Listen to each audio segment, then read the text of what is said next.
तो गाइस हमने last video में रिफ्लक्स रेशियो के बारे में देखा था। अब हम इधर दो केसेस देखेंगे जो इसमें बनेंगे। दो केसेस क्या बनेंगे अब इसमें, ये देखिए दो केसेस इसमें क्या बनेंगे। एक तो टोटल रिफ्लक्स हो रहा होगा। अब आप खुद ही देखिए, जब इसमें टोटल रिफ्लक्स हो रहा होगा डिस्टिलेशन कॉलम में, जब हमारा टोटल रिफ्लक्स हो रहा होगा उस केस में क्या हो रहा होगा, और जब हमारा मिनिमम रिफ्लक्स होगा उस केस में क्या हो रहा होगा। खुद आप एक बार इमेजिन करने की कोशिश कीजिए कि क्या हो रहा होगा हमारा। ठीक है, तो जब हमारा टोटल रिफ्लक्स केस वन की बात करें, केस वन की बात करें तो उस केस में हमारा क्या होगा, टोटल रिफ्लक्स। ठीक है, टोटल रिफ्लक्स। ठीक है, तो जब हमारा टोटल रिफ्लक्स होगा तो हमारा भाई डिस्टिलेट तो बिल्कुल ज़ीरो ही हो जाएगा ना। डिस्टिलेट क्या हो जाएगा हमारा, टेंडिंग टू ज़ीरो। और हमारा रिफ्लक्स रेशियो क्या होता है, रिफ्लक्स रेशियो हमारा होता है L/D, L/D। और टोटल रिफ्लक्स के केस में हमारा जो डिस्टिलेट में जो हमारा अमाउंट होगा वो बिल्कुल ज़ीरो हो जाएगा। तो टोटल रिफ्लक्स में जो हमारा रिफ्लक्स रेशियो होगा, R जो होगा, इसको हम R से रिप्रेजेंट करते हैं रिफ्लक्स रेशियो को, वो हमारा क्या हो जाएगा, इनफाइनाइट हो जाएगा। ठीक है, और केस टू में, केस टू में देखो, क्या हमारा मिनिमम रिफ्लक्स होगा।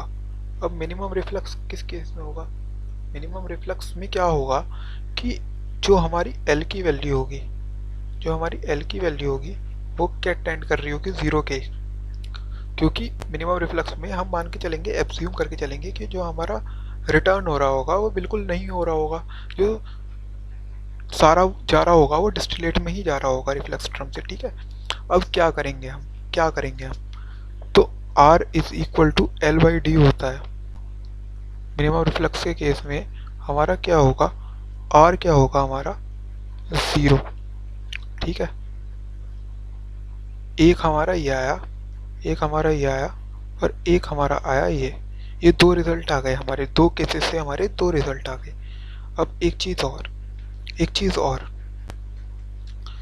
जब हमारा टोटल रिफ्लक्स की बात होगी तो पूरी फीड जो है, पूरा जो लिक्विड है वो इधर आ गया होगा, वो इधर आ गया होगा। ठीक है, जो पूरा जो लिक्विड है वो इधर आ गया होगा, तो डिस्टिलेशन कॉलम पूरा भरा हुआ होगा, डिस्टिलेशन कॉलम पूरा भरा हुआ होगा हमारा। ठीक है, डिस्टिलेशन कॉलम पूरा भरा हुआ होगा उस केस में।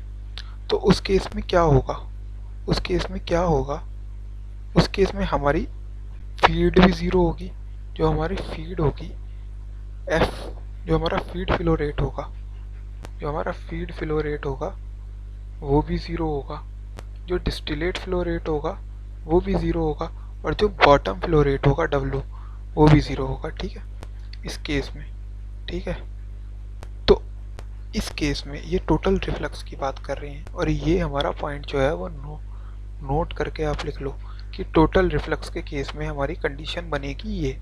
ठीक है, क्योंकि ना ही बॉटम से कुछ निकल रहा होगा, क्योंकि भाई सारा डिस्टिलेशन में तो कॉलम में तो ऑपरेशन हो रहा होगा ना, तो उस समय हमारा ना ही कोई फीड फ्लो रेट अलग आएगा, ना ही कोई डिस्टिलेट फ्लो रेट होगा, और ना ही कोई बॉटम फ्लो रेट होगा, सारा प्रोसेस ही हो रहा होगा अभी उसमें।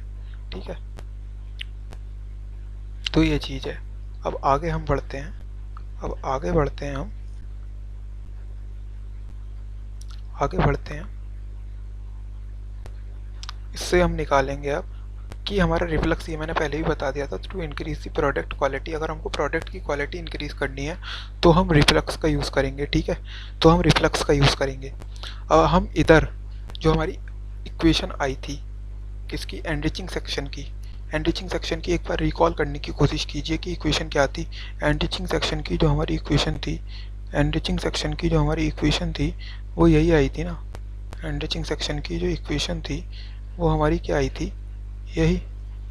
ठीक है, अब क्या करेंगे, अब क्या करेंगे, इस इक्वेशन को ही हम रिफ्लक्स रेशियो की टर्म्स में लिखेंगे, इस इक्वेशन को हम रिफ्लक्स रेशियो की टर्म्स में लिखेंगे। तो किस तरीके से रिफ्लक्स रेशियो की टर्म्स में हमारी बनेगी इक्वेशन,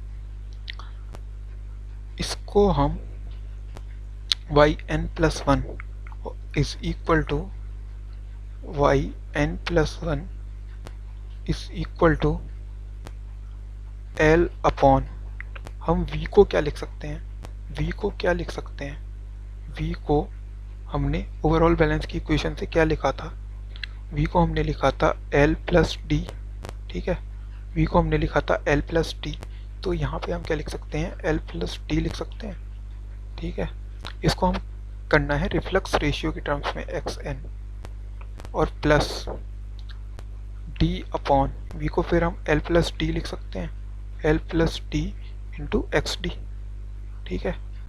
अब इससे क्या होगा, इससे हम क्या करेंगे, L बाई डी से ऊपर नीचे डिवाइड कर देंगे, d से क्या करेंगे हम ऊपर नीचे डिवाइड कर देंगे, न्यूमरेटर को भी और डिनोमिनेटर को, तो L बाई डी, ठीक है, upon L by D plus 1 xn और plus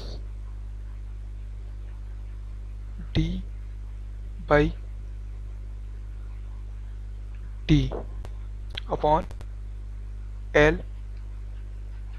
by D plus 1 into x D, ठीक है। ये आ जाएगा, ये आ जाएगा हमारे पास, क्या आ जाएगा, ये आ जाएगा, ठीक है। उसके बाद हम क्या करेंगे, उसके बाद हमारे पास अल्टीमेटली क्या मिल जाएगा, ये, ठीक है, ये मिल गया हमारे पास, ठीक है। अब क्या हो जाएगा, अब इसको हम फर्दर क्या लिख सकते हैं, इसको हम फर्दर क्या लिख सकते हैं, ध्यान से देखना, इसको हम फर्दर क्या लिख सकते हैं, इसको हम फर्दर क्या लिख सकते हैं, हमारा L बाई डी होता है R के इक्वल, ये हमने रिफ्लक्स रेशियो से देखा था, ठीक है। अब हम वाई एन प्लस वन को हम लिख सकते हैं R अपॉन R प्लस 1, ठीक है, xn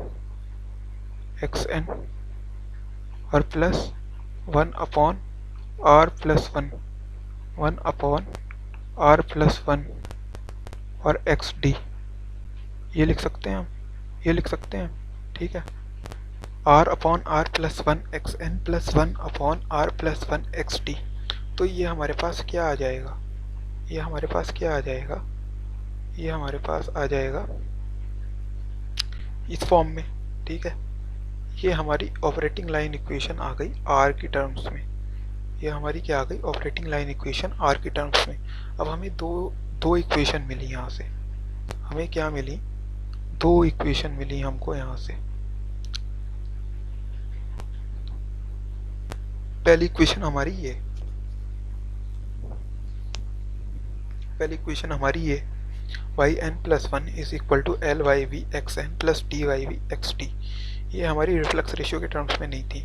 इसमें हमारा स्लोप क्या था, इसमें हमारा जो स्लोप था वो था हमारा एल वाई वी, और इंटरसेप्ट क्या था, इंटरसेप्ट था हमारा ये, और इसमें हमारा स्लोप क्या है, इसको कंपेयर करो y is equal to M X plus C से, तो इसमें स्लोप क्या आ जाएगा हमारा, स्लोप को मैं m से डिनोट कर देता हूँ यहाँ पे, तो r upon r plus 1।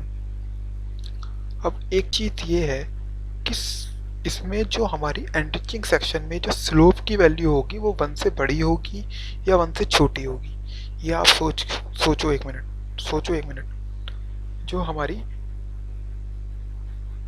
एंटिचिंग section में जो स्लोप की वैल्यू होगी वो 1 से बड़ी होगी या 1 से छोटी होगी, आपको इसे देख के ही पता लग जाएगा कि स्लोप की जो वैल्यू होगी एंटिचिंग सेक्शन के लिए वो हमेशा क्या होगी, 1 से हमेशा छोटी होगी। क्यों, क्योंकि r अपॉन r प्लस 1 का भी ये वैल्यू क्या 1 से बड़ी हो सकती है क्या।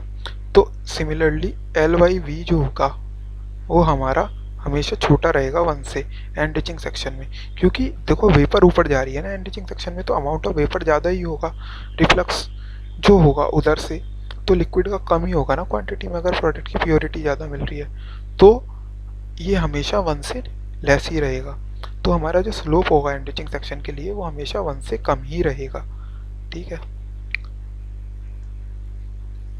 आगे बढ़ते हैं हम एक्स वाई ग्राफ पे। अब इसको प्लॉट करेंगे, इसके स्लोप और इसको इंटरसेप्ट को एंटिचिंग सेक्शन के हम प्लॉट करेंगे, ठीक है, इंटरसेप्ट, ठीक है।